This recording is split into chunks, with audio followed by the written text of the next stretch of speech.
Welcome to Doni Jones Live, where we have a real conversation about building a beautiful life. Today on our show, we're going to have some fun and talk with the beautiful Miss Tonya Henderson Freeman. We're going to talk a little bit about entrepreneurship, what she's got going on right now, and how she's making a difference in young girls' lives, and just doing what we talk about on our show every day, which is building a beautiful life. Welcome to our show, Tonya. Thank you. Yes. Tell us a little bit about yourself. I know about you, but I want our viewers to get to know you a little bit more. All right. So I am originally from Atlanta, Georgia, and went to the University of Georgia. Yes. I have a statistics degree from there. I work for the Centers for Disease Control and have been there about 32 years. I also have an organization called Dolls to Divas Incorporated. Yes. And I have been mentoring a long time, like probably as long as I've been working, I've been mentoring young ladies, grown people, like me. Adults. And so about maybe 10 or 15 years ago, I started Dolls to Divas Incorporated, and my focus group has been middle school girls and up. And what made you, I didn't mean to cut you off, I apologize. What made you, because I think one of the reasons why I wanted to have you on the show is that I also have middle school girls. And we had been friends for years, and you actually used to be one of my tree customers a long time ago. We'll go into that later. But I ran into you at the gym, and we kind of were friendly and everything, and then you told me about your program, Dolls to Divas. And with me having middle school girls and knowing the pressures that come with that, I was really impressed. And then when I went to the event, it was like I'd never been to anything that classy, specifically targeted at middle school girls, specifically, and I don't know if you did this on purpose, but middle school African American girls. Okay. And so, tell me about that. All of it is intentional. Both of my parents were educators in the Atlanta public school system. Yes. And my mother was my encouraging factor on targeting middle school girls. She's always said that even just middle school kids, they're going through a lot of peer pressure, they're going through emotional changes, they're going through puberty. So there's a lot going on. So she's like, you got a kid one moment, you got an adult the next moment, or think that they're they think that they're an adult. And so she's like, that's a pivotal moment where you can really catch a kid and really, direct them in a positive direction. So it was intentional, starting with middle school girls. Over the years, though, I've actually had moms come to me that want their elementary school. So at times I will work with 4th and 5th graders as well. I have a cohort of girls that I started with, like I said, 10 or 15 years ago. They're all, graduated in college or have fulfilled their careers. They've moved on, done some really positive things, really impacting the communities. And a lot of them have social media outlets now. And I'm just really proud of them. So the event you were talking about is a Pink Affair. And I apologize because I keep calling it from your organization is Dolls to Divas, right? And the event that I had the pleasure of going to is a Pink Affair, right? Tell us about a Pink Affair. All right, so initially a Pink Affair started out as a mother-daughter event. And it was just an outlet for mothers and daughters to come out, enjoy each other, network, have some positive energy. And then it has really turned into more of a woman's empowerment. Ladies speaking and sharing their knowledge and their positive energy, and sharing it in the presence of young ladies and little girls, so that we know that media is not what teaches our girls to be ladies and teaches our girls to, what is important in life. Right. Well, you mentioned social media, and as the mother of 2 daughters, I am really concerned about the images that I see right now, on social media.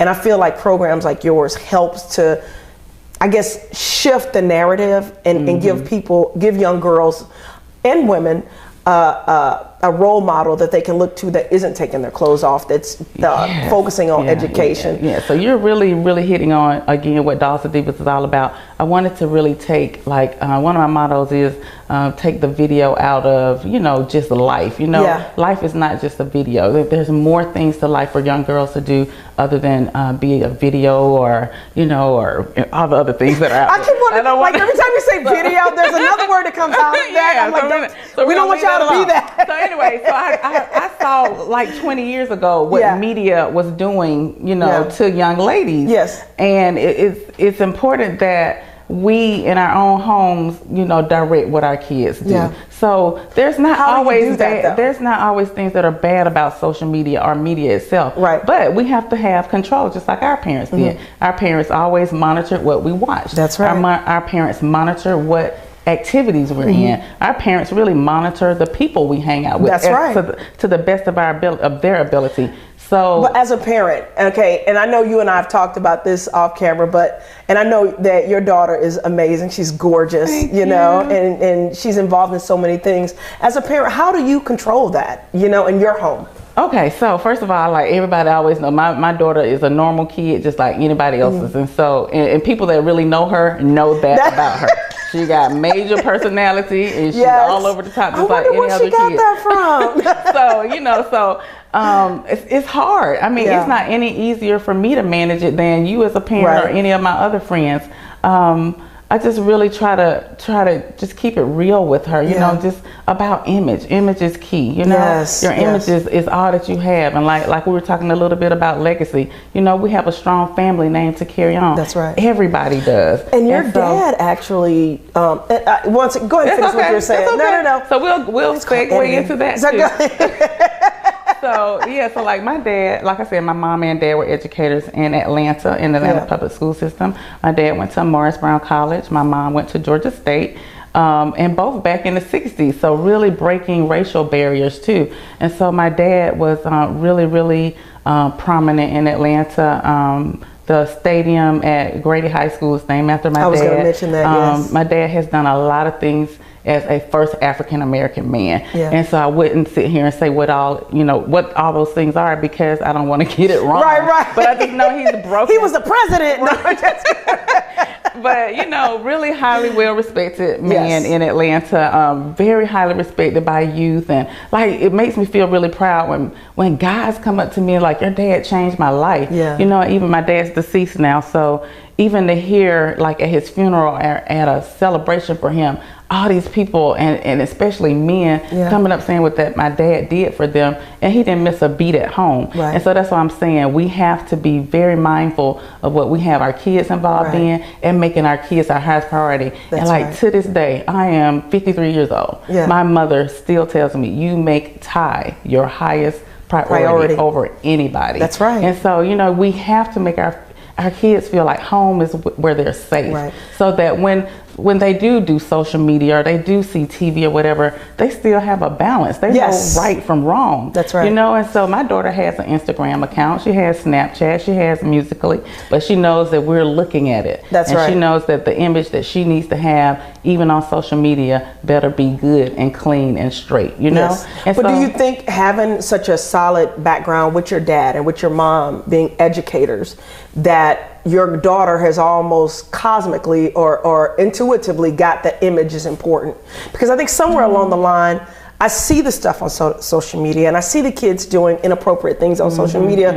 And in my mind, I don't think there's anything that goes through their mind going, what is my mom and dad going to think? Accountability. But I really believe when I talk to Ty, and she stayed over at my house before, she's conscious of her image, and she's conscious of how she presents herself, and I'm proud enough to say that I feel like my daughters do the same thing. They're conscious. That doesn't mean that they don't make mistakes. But you're hitting on another key thing, and this is something my parents used to always say to us too. You better know how to act when you leave this house.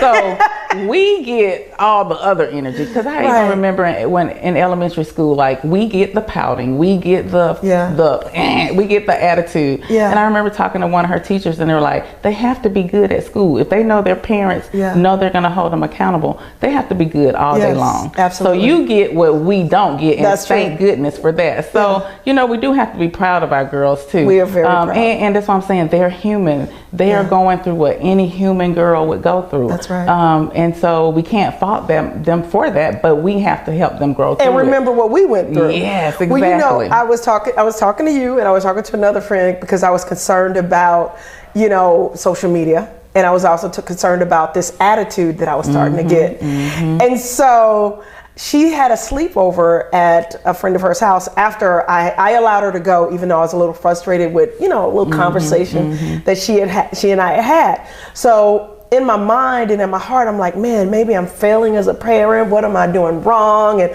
where's all this mouth coming from? And overall, she's an amazing girl, right? So when I go to pick her up the next day, you know, I'm talking to the mom whose house she stayed over, and they're like, your daughters, they're so wonderful, they're so sweet. Like, they got up this morning and they helped cook, and they made their bed. I'm like, okay, well, where's this at when they're at home? So look, it's getting in there. Every mom you gotta goes through remember, it. It's almost like we need a mom support group when they get to middle school. Yeah. And I heard after they get through middle school, it kind of starts balancing back out. Yeah. So they get to a point where they're not your best friend, which you don't really want your kid to be your best friend, but you know what I mean. I do. They are not your little girl that wants to hang up under you. They're not the girl you can dress anymore. But you can teach them to be conscious, and that's the other thing I like to do with Dolls of Divas is just, you know, teach them to be conscious of how they present themselves, of how they dress, of who they are when they go out, but being very confident too, and knowing that there is so many different things you can do with your life. And I think we kind of miss that sometimes with our African American girls, teaching them that, look, you could be the video guy or girl. That's right. You don't go have to to be the person that's dancing in front of the video. Go get the money. That's where the money is. Well, I've heard the behind the scenes is where the money is. Exactly. The people that are behind the cameras are the ones that are you know, the people you don't see. All those credits that you see at the end of a movie. You know, a lot of those people making 6 figures, 7 figures. Exactly. You know. And so that's what I try to do is another one of my mottos is think outside the box. So I try to expose my girls to things that are outside the box. Something you might not normally think. Like, I would love for them to come talk to you, or you come speak to them, you know, hear your story. You know, you're a female that's owning a tree company. Everybody probably thinks it's a guy, you know? And they do. They think my husband started it. You know? So, you know, you have a story to tell. So I like to introduce them to African American entrepreneurs that are doing well, and even if they started with a struggle, to see where they ended up. And I definitely started with a struggle. So, you know, it's things like that I like to expose them. And initially we started out with just going out dining, because we wanted to have proper dining etiquette and everything. And then it turned into, let's have a weekend of where we have a speaker, we have you know, our dining experience where we practice our etiquette, and then we also just have some fun together. So we would have this thing called Girl Talk, and I have all the girls just put a topic in like a glass vase like that, and then we'll pull a topic out and we'll just talk about it. And that was you know, over a weekend, and that was with girls whose parents trusted me with their girls. And that's the other thing, you're trustworthy. There's a lot of, I wouldn't say a lot, but there are programs out there that you can, you know, introduce your kids to, but you don't know the people's background. You know, with you having a name in the community, you're also a mom. I feel comfortable turning my girls over to you. The other thing that you mentioned, which it sounds small, but it's so big, and I've been in, I wouldn't say corporate America, but I had a job before I started my own business. And it was in retail, but we would get invited to certain events, corporate events. And they expected you to act a certain way, have certain little niceties and etiquette things in order. And I was blessed to have a grandmother that taught me etiquette. She taught me which spoons go where, and where the knife and the fork is. And looking back now, I'm so thankful for that. And that's one of the things that you teach. But the reason why I bring that up is because, you know, everybody knows about that racism exists, but we also don't necessarily talk about classism. And I've seen people that have talent, personality, and everything that get into a corporate environment, but because they don't know the little niceties, people don't take them as seriously. And I know that's got to change. Oh yeah, that's but so can you talk about how you, well, first of all, I want to take a break real quick, but when we come back, I want to talk about how being in corporate America, you've seen those little things that you've learned make a big difference in your career. And I want to talk about how I got to where I was, because I'm a tomboy by nature. Okay. But we wouldn't know about it. We'll be right back. All right. Thank you. Hey lady, I'm here to take down your tree. Don't just hire anybody, you just never know what you might be getting. Don's Tree Service offers quality service and reasonable prices. Just call 770-413-TREE and have our professionals come and give you a free quote.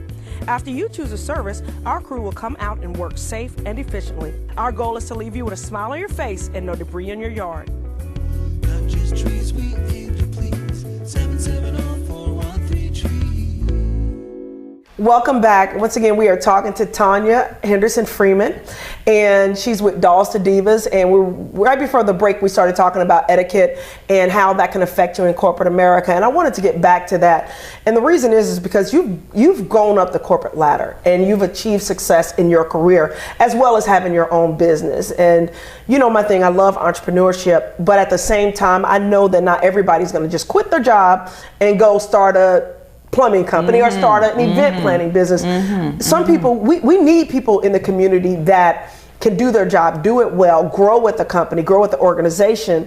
But at the same time, those little niceties that I think sometimes we dismiss as, you know, just trying to be like the white man or whatever you want to call it, those little things that help you on your day-to-day interaction with people that don't necessarily look like you. Have you seen how knowing those type of little intricacies has helped you in corporate America? Oh yeah, definitely. Like I said, my parents, again, were educators and really big on us acting properly. You know, there's a time and a place for everything, and making sure that we were equipped with being able to communicate with anybody. Like I've never felt like I wasn't entitled. No matter what room I stepped in. You own it. Right, you know, and I got that from my parents. You know, they always put us in situations where you belong here. That's right. You know, and they never had to preach that to us. And that's what I commend my parents on. And that's why I think exposure is so important. Because when you put your kids in a position where, oh, I belong here. You know, nobody tells me I don't belong here.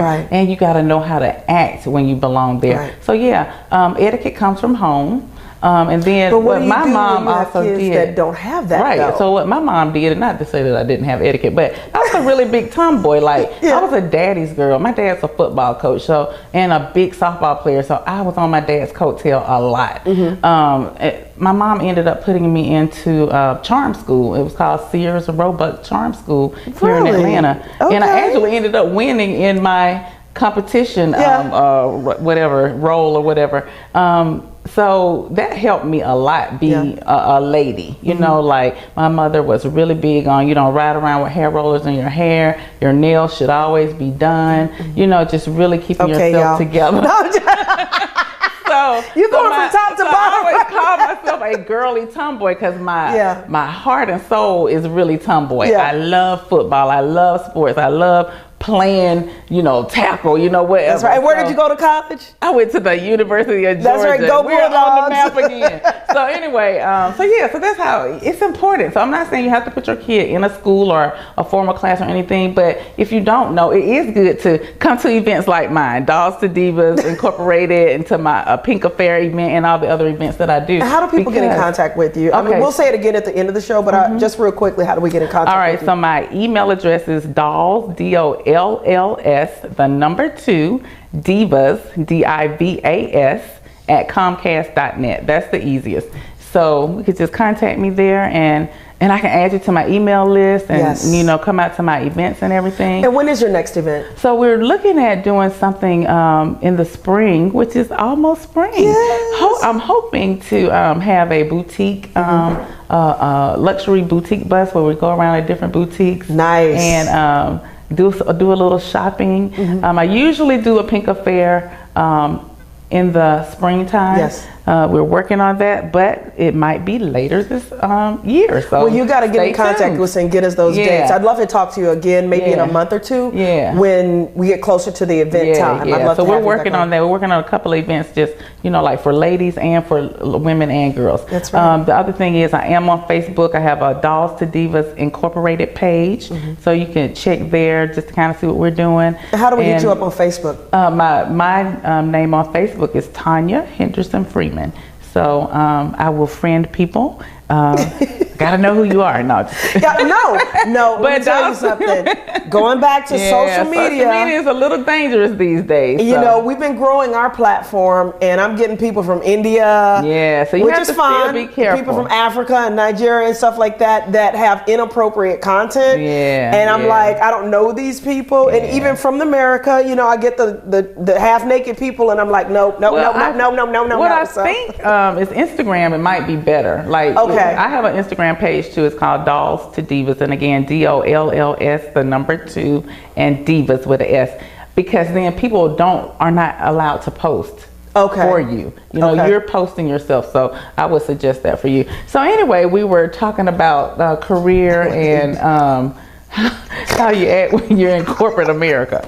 So yeah, I have been fortunate enough to have parents that make sure that, you know, my brother and I were well equipped. Well equipped, I also, while we're talking about corporate America and the fact that I've worked at CDC for over 30 years, I also come from a family of strong entrepreneurs. Yes. So we've always felt like, you know, you have your career, but you got your side You hustle. gotta have a side. But Right. you know, it's and funny your you say side that. hustle should be your passion. Yes. It should not be anything that stresses you out. Right. It should be something that you can give back to others. And Like event planning? as one of my great friends event planning? has taught me is that you should always monetize your talent. That's right. And not be feel guilty about it. Right. Because all of us are given God-given talents, you know, and we share them openly. And I know people like you and I, you know, we give people a strong opportunity to use our talents. That's right. And we are not charging, you know. No, not at and then all. there's times when we do. Everybody got to make a living, you know. Oh, I charge for tree service now. She's talking. So yeah. So, I love to interview that people, and I do that right now for charge. But Right, that's tree your- service, I that's- charge. for Right, that. that's your livelihood, and so Yeah. it's important to know that, you know, Yeah. you have a life. That's your right. livelihood. Yeah. And so gotta pay for this being stuff. in at CDC, it definitely I love it because it's such a diverse company. Yes. I've learned a lot from other people, other cultures. I respect people for who they are. Right. I see how religion and racial racism and racial background has separated people, and I just feel like that's one place where I've learned a lot. Yeah. And you do need to know how to act in your You job. need to know how to act. But getting back to, because you know the thing I like to talk about on the show is building a beautiful life. You've done that. You know, that doesn't mean that life is perfect, but you've done that. Right. What's been integral in you building? What are some practical things that people can do nowadays with everything that's going on, with racism, with xenophobia, homophobia, with the political arena that we're in right now? What do you do, or what advice can you give to people on a daily basis? I think the most important continue to build a thing beautiful life. is you got to stay true to yourself. You got to stay true to your family, and just stay focused. Like this, I have to tell you, I do not look at media much anymore. For me, and everybody has their own personal take on this. Some people want to know it because they want to know what's going on. I don't like a lot of drama. Yeah. I don't, and I'm talking all over the board. I mean, like with the politics, with the reality shows or whatever, like that consumes Yeah. me. It keeps me off balance. Yeah. And so you got to know what keeps you off balance. Yeah. You know, in a state and time like this, you need to figure out what keeps me balanced. Yes. For me, the media keeps me off balance. You know, it's just like that's too much of my time, too much absorbment or whatever. Yeah. And like I said, for other people, it might energize them. It might energize them to do other Well, things. it's funny you I say like that. to stay focused on what I'm trying to do. It's funny you say that, because to a certain point, I do feel like I am. There's like a little activist in me. So I always feel like a need to speak up, whether I'm at church, whether I'm out at Quick Trip, or on social media. And I think what I've found for myself, I'll call people out on stuff. I'll post something that I feel like needs to be said about Yeah. racial inequality. Yeah. But what goes from a post about, hey, I'm calling this out and saying that this is inappropriate, it becomes like this argument. Yes. And I'm like, at some point you gotta gotta go. cut it off. Yeah, and actually this happened to me 2 weeks ago. I brought up, something about, racial inequality, and I guess somebody from the other side thought that I was trying to say that black people are gonna take over the world, and I'm like, that is not what I'm saying. First of all, who I'm married to, my kids look like, and I live in a very diverse community, and I love everybody. So that wasn't what I was saying, but it became like something that consumed like literally, I'm working and responding to Facebook posts. Yeah. And I said, this is not healthy. I think It's what you not have to healthy. understand too, you are when it comes to social media, you are still in control Yes. of what you do on social That's right. media and what other people do. Like people know that are my friends on Facebook. You don't get to come on my page and say negative things. Right. You can try it, you get deleted. Deleted. Because it's my page. You Yeah. know, that's my page. That's my outlet to speak. People know me as a very positive person. I try I try to really post a lot of positive things or exciting things or fun things, you know, and I take my football serious. You know, I take everything serious. You don't get the opportunity to speak negative on my page. That's your page. Right. If you want to be negative, go to your page and be negative. Absolutely. So, and I think, so that's where even today again, you know, you send a message of who you are. Yeah. You are in control of everything you do. You know, so with all the stuff that's going on in the world or whatever, I would say stay focused. Be true to yourself, stay focused, be positive, be an energy that helps somebody. Yeah. Don't be the energy that adds to the fire. You know, it's enough fire out there. But I gotta commend you again, because I look at you, even now just sitting watching you talk, I'm like, this woman, we haven't got a chance to get into everything, but you're a single mom. You've got this beautiful daughter that you've raised, and you've done just an amazing job with, and continue to do so. You've moved up through the corporate ladder. You've got your own business. How do you do all of that, you know, and not fall into the stereotypes that so many people try to project on people that may be divorced or something like that? Yeah, like you don't even like point. that doesn't even ride with you. You supersede all of that. How do you do that? Because there's people out there that are hurting right now that don't know how to get past that. I am really glad you brought that up. We were just having a conversation. So now I have a boyfriend. And that's right. So I can't say single. I can say, we were having that conversation because I have to.